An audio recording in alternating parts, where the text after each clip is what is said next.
Hi Yukis! Welcome back to my YouTube channel. Kung bago ka pa lang, don't forget to subscribe and click the notification below para lagi kang. And for today's video, nandito tayo sa Japanese restaurant sa Marugami Udon. Nakita nga kami dito ng pinsan ko, which is may binigay ako sa kanyang regalo. Kasi sobrang lapit lang ng work niya dito sa may bahay namin sa Makati. And naisipan ko na ibigay yung regalo dito kasi sobrang nabisi talaga ako and naipon-ipon na yung mga regalo ng mga kamag-anak ko dito. Grabe nga at sobrang tagal namin hindi nakita, kaya parang nung nakita kami dito is parang ang dami namin napagkwentuhan. At bago ang lahat nga, ito ang mga price list dito sa Marugami Udon para kung gusto nyo kumain dito. Ito yung mga prices and then yung mga menu list nila. Ang range ng price naman nila dito is around 250 to 300. Kaya naman kung matagal na kitang follower and subscriber na nakasubaybay sa vlog ko, alam nyo na favorite ko sa mga Japanese restaurant. And then Yukis, ang in-order ko nga pala dito is beef yakiniku don. And then yung sa pinsan ko naman, ang na-order niya dito is katsu curry rice, attorney teriyaki chicken and beef yakiniku. Sa side dish naman, nag-order na rin kami sa side dish ng spam o musubi. Sinamahan na rin namin ng tamagot. And bali kaming talo dito is may mga side dish. Kaya talagang sobrang busog. Bali ang nakain ko nga lang pala dito is yung isang bowl. The rest tinake out ko na kasi sobrang isang bowl pa lang mabubusog talaga kayo dito. Kaya kung lagi kayo kumakain dito, comment down below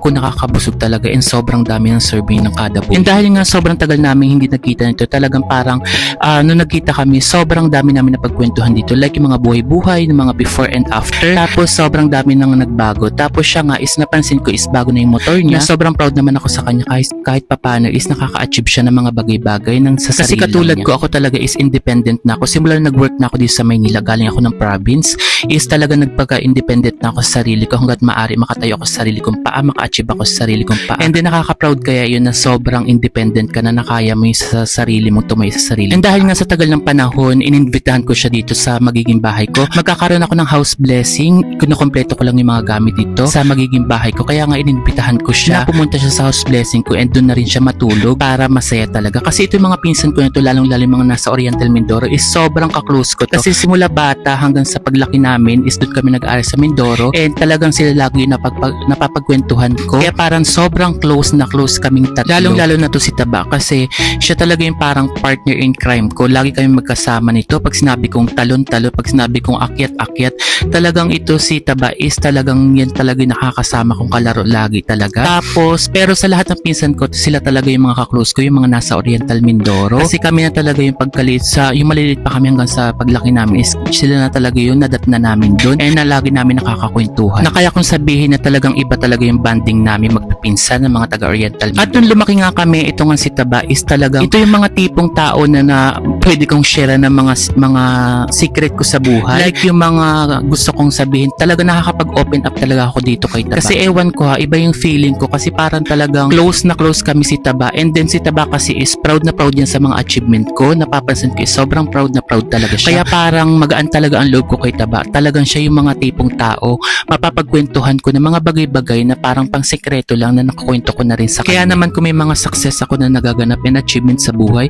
is talagang na-open up ko agad din. Sa sobrang haba nga na napagkwentuhan namin dito, umabot na kami dito sa kwentuhan na nung namatay yung lola ko, tinatanong namin dito, nagkukwentuhan kami ni Taba kung naabutan nung lola ko yung achievement ko na nagkaroon ako ng pig farm business, babuyan business. Sabi ko sa kanya hindi naabutan ni mother yun, pero siguro kung naabutan niya yun is sobrang tuwang-tuwa siya and talaga nakapag-share ako sa kanya and naranasan niya yung ginhawa ng naranasan buhay. Din naman ng lola ko ang ginhawa ng buhay kasi naabutan niya nung nag-asawa ng foreigner yung ate ko is sobrang life-changing talaga. Marami nagbago and talaga naranasan din naman talaga ng lola ko ang ginhawa ng buhay. Kaya sobrang thankful lang kami kasi nga kahit papano naabutan niya na umukoy ako yung life namin dahil sa ate ko kasi nga nakapag-asawa na siya ng foreigner niyan. And talaga ang mga blessings sa amin is sobrang daming blessing na dumating sa amin. Parang nung nag-asawa yung ate ko kasi ng foreigner is ayan yung mga nag-open up na mga life-changing talaga sa buhay namin. Kasi ako naman habang may asawa siya na foreigner is nandito naman ako sa Maynila kasi kung gusto ko kasi maging independent is tumayo sa sarili kong paa, maka-achieve sa sarili kong paa. Kaya may kanya-kanya kaming buhay niyan. Kaya naman kaming dalawa ng ate ko is kumombo agad kami sa buhay. Nakuha agad namin yung gusto namin mangyari sa buhay kasi nga kami rin yung mga ahead talaga sa kanila. Kaya parang kami agad yung nagkaroon ng pag sinabi kong ahead ang edad namin sa kanila sa magpipinsan sa amin. Parang nakuha agad namin yung mga buhay na gusto namin talaga sa magpipinsan kasi and kami rin yung nangunang-una magtrabaho and maghanap ng mga kapalaran namin. Kaya kami agad nung ate ko ang kumombo sa buhay. Kaming dalawa agad ang kumombo niya ni ate. Kasi 23 years old, may sarili na siyang lupa, bahay. Tapos ako naman is nakapagtayo na agad ako niya ng pig farming. Kaya parang sa pig farming naman na sobrang laki pala ng mga pera dyan sa pig farming dyan. Kaya talagang nakombo-kombo na agad namin nung ate ko yung buhay kasi nga kami rin yung ahead sa kanila. Pag sinabi kong combo, 23 years old siya, nakaroon na siya ng mga bahay at lupa. Ako naman is 23 years old naman, is nag-journey na, nag-path na ako ng business. Kaya talagang kinombo-kombo na namin ng ate ko. Kaya pagdating ng age na mga 32, 31, is raos na kami sa hirap, Yukis. Ganun siya. Pag sinabing raos sa buhay, sako-sako na ang bigas nyo, and then may sarili kayong sasakyan, may sarili kayong bahay at lupa na sa age of 30. Ganun, Yukis, ang pananaw ko sa buhay. Kaya naman sa mga basher, hindi ko masyadong pinapagpapansin ang basher kasi alam niyo naman, masaya ako sa buhay ko, fulfill ako sa love life ko, fulfill ako sa pera ko, kumakain ako kung saan ko gusto, nakakapunta ako kung saan ko gusto. Kaya yung mga basher, Diyos ko, hindi ko na pinapagpapansin yung mga basher niyan kasi sila yung tipong hindi masaya sa buhay, kaya puro pang babash na lang. Hindi nila nakikita yung mga sari-sariling buhay nila. Pero kung tingnan mo yung mga profile picture niyan, sila yung may kailangan ng attention sa buhay na kailangan nila magpakapursige pa sa buhay. Ako naman, Yukis, hindi ko kailangan magpakapursige sa buhay kasi nga bata pa lang ako, 18 years old is nag-work na ako and napursige ko na yung buhay. Kaya maaga rin ako nag-retired. 30 years old retired na ako sa mga corporate company. Umalis na ako talaga sa corporate company and 2 years na rin tayo nagbablog. Hindi na ako nag-work sa ibang company, Yukis. Back to the kwentuhan tayo, Yukis. Ang pinagkwentuhan rin namin dito is uuwi kami. Bali ito kasi si Taba is umuwi na siya nung June 4 or June 5. And sabi ko, sana magsabay kami nito. Umuwi kami ng Oriental Mindoro para masaya kasi nga, ang plano ko dyan pag umuwi ako ng Mindoro is magpapahinga ako. Mga ilang weeks ako dyan or month ata. Mga ilang weeks or month ako dyan kasi magbabakasyon ako and marami akong pakana and ganaps talaga dyan na gagawin. Like mamimili ako ng mga karne, ilang kilong karne, mag-iihaw kami, yung ganyan, mga ganyan. Bibili kami ng mga grocery, i-grocery ko yung nanay ko, yung mga ganito. Kasi kung mapapansin nyo, Yukis, ang mga fulfillment ng magulang, simple-simple lang. Ang kailangan nila may bigas, may ulam, mga ganun, Yukis, i-grocery mo sila. Lalong-lalo na yung nanay ko, tuwan-tuwa yan, lalo na kung nabilhan mo yan ng mga gamit sa bahay. Katulad nung kapanahonan na binilang ko siya ng rep, tuwang-tuwa talaga siya, as in yung rep na yun is cash.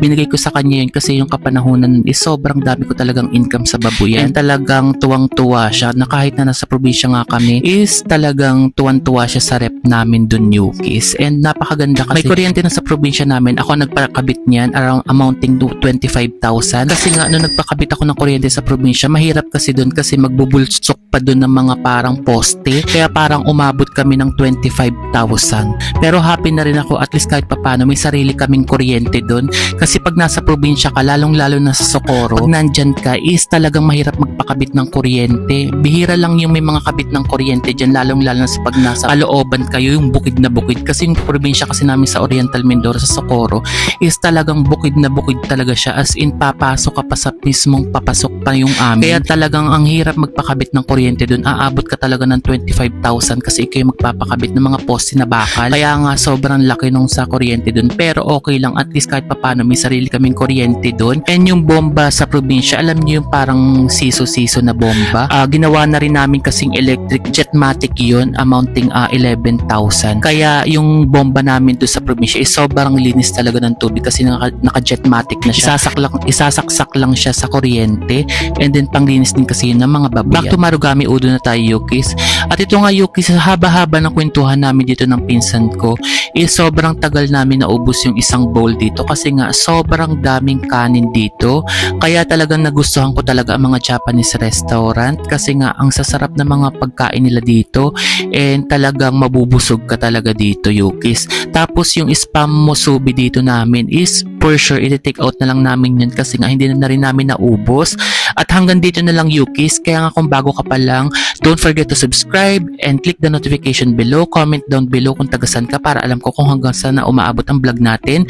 And yun lang, Yukis. Happy 350k followers nga pala sa Facebook natin. And then subscribe na rin ako dito sa ating YouTube kasi nga mamimili na rin ako dito ng mga followers and subscriber natin from YouTube and sa ating Facebook. Mamimili ako sa YouTube, iba pa sa Facebook, Yukis. Dalawa ang pipiliin ko sa pabigas natin amounting 1,000 pesos. Tigpa 500 dalawang ulo yung bibigay natin dito. Kaya kung ako sa'yo, mag-comment ka na dyan para may pa-entry ka dito sa YouTube and Facebook. And then, i-check ko kasi kung nakasubscribe ka and follow ka na rin. And talagang kung active ka, is walang problema. Makakakaroon ka and bibigyan kita. Hindi na natin to irarapol, hindi na natin to ipapa-spin the wheel. Ako na mismo yung pipili. Kaya naman, thank you for watching, Yuki. See you on my next vlog.